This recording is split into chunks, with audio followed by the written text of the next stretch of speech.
bienvenue sur ma chaîne pédagogique en histoire-géographie. Je suis prof au lycée des Glières à Annemasse et aujourd'hui on va parler des épreuves des E3C et plus spécifiquement de l'analyse de documents. C'est bientôt les E3C, vous êtes un peu stressé, vous avez des doutes sur la méthode, cette vidéo est faite pour vous. Aux E3C, vous avez 3 épreuves possibles.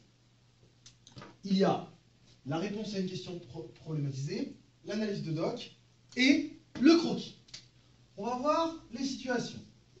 Si c'est l'histoire, en rouge, qui tombe en réponse à une question problématisée, en géographie, en bleu, en vert, vous aurez soit le croquis, soit l'analyse de documents. Inversement, si c'est la réponse à une question problématisée qui tombe en géographie, vous aurez une analyse de documents en histoire. Les deux épreuves sont sur 10 points. Chacune des deux épreuves, l'épreuve 1 comme l'épreuve 2, sont sur 10 points. On parlera donc aujourd'hui de l'analyse de documents en histoire et en géographie. On va parler de l'analyse de documents. Alors l'analyse de documents, elle a deux objectifs. Le premier objectif de l'analyse de documents, c'est d'expliquer le document grâce à vos connaissances. Ça, c'est le premier but. Donc grâce à votre cours. Ensuite, le second but de l'analyse de documents, c'est de critiquer le document. D'arriver à voir ses limites, mais également le point de vue de l'auteur, ou essayer de le critiquer. Le premier, c'est facile. Le deuxième, c'est beaucoup plus difficile.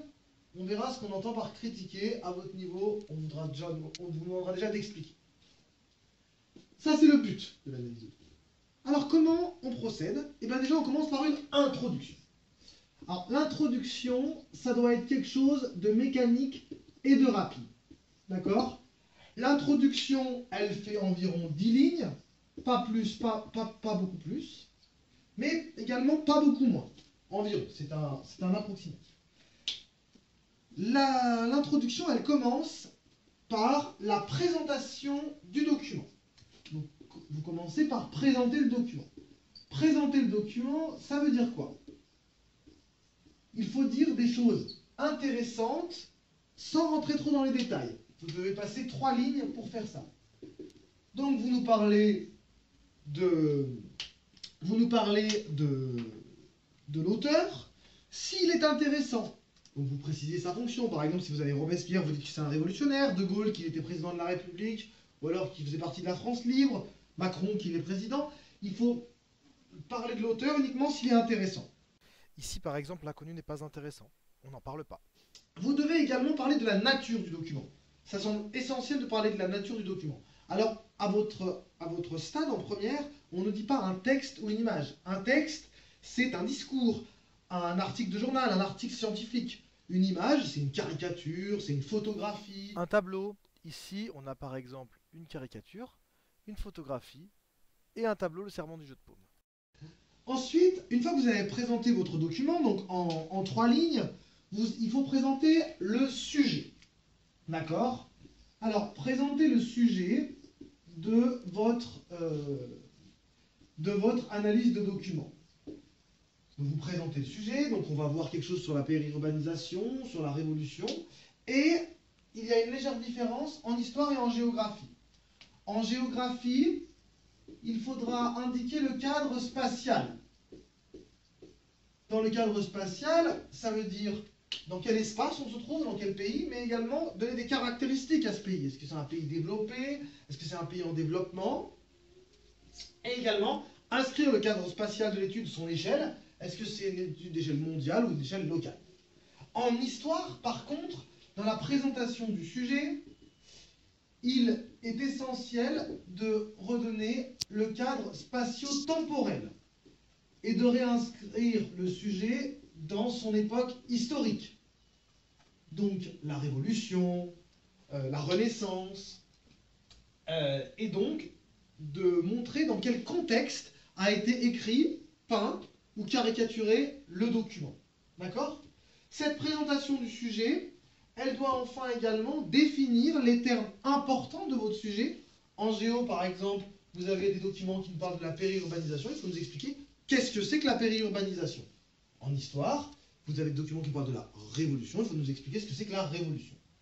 Enfin, quand vous avez fini de présenter votre sujet, vous passez à la problématique. La problématique, il ne faut pas se casser la tête. La problématique, vous reprenez l'intitulé du sujet et vous le déformez sous forme d'une question. Les sujets sont délivrés pour les E3C de manière affirmative. Par exemple, on va vous donner, vous avez, en analysant les documents, vous étudierez les transformations liées à la périurbanisation et les conflits qui en résultent. On va vous poser une question très simple. Quels sont les conflits et transformations liés à la périurbanisation? Vous transformez juste le sujet en une question.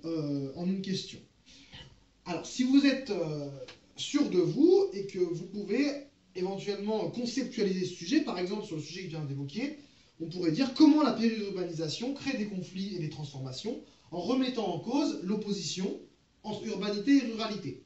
Donc là, vous introduisez des concepts, vous êtes déjà au niveau au-dessus. En première, on n'attendra pas ça. On attend simplement que vous reformuliez le sujet sous forme de question. Enfin, après la problématique, vous devez annoncer plutôt votre plan. L'annonce du plan et annoncer vos 2 ou 3 parties. Vous avez qu'1 heure, vous ne faites pas de sous-parties. Vous n'avez pas le temps. Il n'y a pas de sous-parties, vous faites uniquement des parties. Voilà pour l'introduction. Donc, terminé avec l'introduction. Ensuite, il faut organiser votre analyse de document. L'organisation de l'analyse de document doit être relativement simple. 2 ou 3 parties. Ces parties, c'est quoi? C'est les thèmes qui vont permettre de répondre à la question. En général, les thèmes sont sous-entendus dans l'intitulé du sujet. Par exemple, quelles sont les transformations et conflits liés à la périurbanisation? Ici, on pourra faire un axe sur les transformations et un axe sur les conflits. Souvent, en histoire, vous pouvez avoir quelles sont les transformations économiques et sociales, quelles sont les transformations politiques et sociales. Vous avez une partie politique, une partie sociale. D'accord? Souvent, c'est sous-entendu dans l'intitulé du sujet et donc dans la problématique. Comme ça, vous pouvez faire 2 axes. Donc, on va voir maintenant comment on doit toujours organiser ces axes. Vous faites donc 2 ou 3 axes. Un axe, c'est quoi? C'est quelque chose qui fait entre 15 et 20 lignes et qui est un élément de réponse central à la question. Il se compose toujours de la même manière, l'axe. Au début de l'axe, la première chose que vous faites, c'est vous répondez à la problématique. La première chose que vous faites, c'est vous répondez. Vous répondez à la problématique. C'est la première chose que vous faites. Ensuite, une fois que vous avez répondu à la problématique, vous citez le document. D'accord? Vous citez le document et donc l'élément de réponse qui vous permet de répondre à la problématique. Ensuite, troisièmement, vous ajoutez des connaissances. D'accord? Vous ajoutez des connaissances. Cela s'explique, la citation s'explique par telle ou telle connaissance. On va voir ce que c'est précisément. Et enfin, quatrième chose que vous faites, vous pouvez, c'est un peu facultatif en première, critiquer, commenter le passage. D'accord? Critiquer ou commenter le passage ou la citation que vous avez faite ici. D'accord? Donc il y a donc bien ces 4 étapes à mener. Alors moi, je vous conseille de procéder de la manière suivante. D'abord, dans un premier temps, vous répondez à la question. Donc, vous faites, on va dire que c'est votre axe, votre thème. Votre axe, votre thème, il est un élément de réponse à la question. Donc, quelles sont les transformations et les conflits liés à la périurbanisation? Par exemple, on peut dire, si on revient sur la caricature qu'on a vue là, les transformations montrent, ça c'est donc l'élément de réponse à la question, les transformations montrent que la ville ou l'urbain, c'est pareil, grignote sur la campagne. Ça, c'est l'élément de réponse à la problématique. On va essentiellement parler de cette caricature maintenant. Regardez-la bien. Elle est intéressante et nous dit beaucoup de choses sur la périurbanisation. Citez le document. Là, vous avez une caricature. Donc, on passe à la deuxième étape. On citait le document. Et là, ben, vous dites bien, on observe que, et là, vous décrivez tout simplement la caricature. On observe que le paysan court et s'enfuit, les immeubles sont comme une bouche qui sont en train de manger la campagne, et donc vous décrivez ce document. Si vous avez un texte, vous n'oubliez pas de citer, et donc de mettre entre guillemets le passage qui vous permet de répondre à la question. Enfin, quand vous avez fait ça, ce n'est pas suffisant. Si vous faites seulement ça, vous faites de la paraphrase. C'est-à-dire, vous faites que citer le document et dire en gros, il répond à la question. Non, il faut ajouter des connaissances.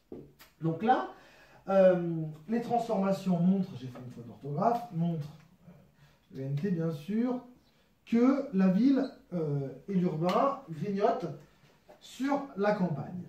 Eh bien, il faut donner des éléments sur pourquoi, quelles sont les causes qui font que la ville et l'urbain grignotent sur la campagne. Donc c'est l'aspect connaissance, ajout de connaissance, qui est essentiel et qui fait que vous faites une vraie analyse de document. Alors, quelles connaissances on a ajouté par exemple sur ce thème? Eh bien, on va ajouter que la périurbanisation se développe depuis les années 80,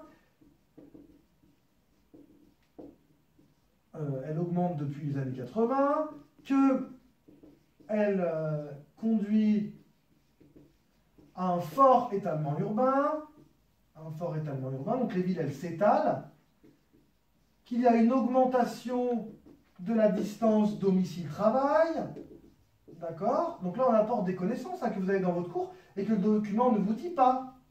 Domicile-travail, il y a plein d'autres connaissances qu'on peut également ajouter. Comme connaissance que cela crée un mitage urbain avec plein de petites maisons individuelles qui se disséminent de partout et que ça transforme l'espace rural. Donc c'est ce qu'on appelle le mitage, un mitage de l'espace rural par le logement individuel. D'accord? Ça c'est de l'espace rural par le logement individuel. Bref, il faut ajouter des connaissances. D'accord? C'est très important en histoire comme en géographie. Enfin, dans un dernier temps, vous pouvez, et là c'est facultatif, critiquer le document. Critiquer le document ou alors le commenter. Alors là, vous avez une caricature, c'est très très facile, cette caricature. Vous pouvez dire, on voit que l'auteur a une vision négative, en effet, cette bouchée d'orbe qui vient manger ce pauvre paysan, cette pauvre vache. Et donc là, on va être dans le commentaire, dans la critique de l'image, et il est bon de le faire dans les différents documents que vous avez. Surtout si vous avez un homme politique, on peut critiquer, commenter. On peut aussi critiquer, commenter sur la forme. Cette caricature, elle exagère pas, etc. D'accord? Elle met en évidence ça, mais elle oublie ça. Voilà comment on peut critiquer. Alors maintenant, ce tableau, il nous permet de revenir aux 4 étapes. Du coup, ça vous permet de faire vos 15 lignes et de faire votre premier axe. Ça, c'est votre premier axe, qui va faire 15 à 20 lignes. Et dans ces 15 à 20 lignes, vous allez commencer. Tout d'abord, parce qu'il faut mettre des connecteurs logiques, tout d'abord, les transformations montrent que la ville et l'urbain grignotent sur la campagne. En effet, on observe que, et puis vous ajoutez vos connaissances et vous critiquez ensuite. Et ça vous permettra de former un axe ou une partie, si vous voulez. Et ensuite, vous pourrez faire pareil pour un deuxième axe, qui serait ici, par exemple, les conflits. Ce tableau, il a l'avantage de vous faire à la fois un brouillon, vous faites un brouillon assez efficace, et comme ça, vous pouvez rédiger directement ensuite. Alors, maintenant, on va passer, pour terminer cette vidéo, à la gestion du temps. Vous avez 1 heure, d'accord? 10 minutes d'introduction, 20 à 25 minutes maximum de brouillon, et ensuite, pendant les 30 dernières minutes, vous rédigez. Pourquoi? Parce qu'après, vous avez 10 points aussi sur la question problématisée, et donc il faut que vous profitiez également de l'heure qui vous reste. Voilà pour cette vidéo et ce tutoriel. Merci de m'avoir écouté. À la prochaine.